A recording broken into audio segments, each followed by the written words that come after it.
Welcome back to another video. If you're new around here, I'm Emma. It's so lovely to meet you. Today we are looking at the shelving behind me.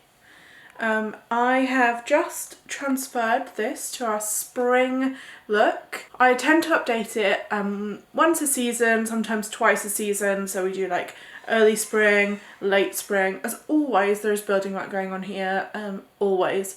So if you hear any extra noise, that's where it's coming from.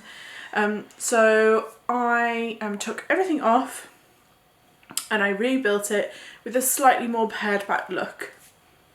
Take a look.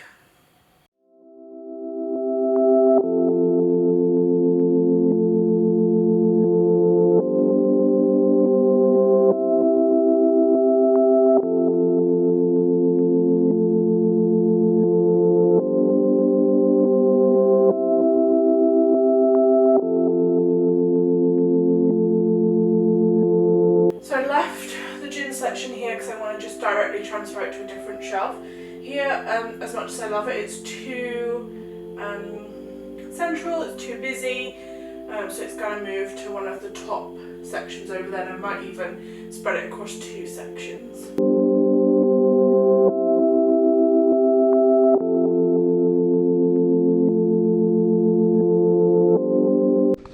So I just quickly wanted to show you the table. This is all the stuff that we've got. I mean, there's an egg carton on there, but this is all the stuff that's come off now in a big pile on the table, ready to go back on again. We made all the shelves removable so that if we want to switch them around, put them in different places, we can. I tend to start by putting the big things in first, so like this big vase and then my big prints, so that I know where the larger sections are going to be.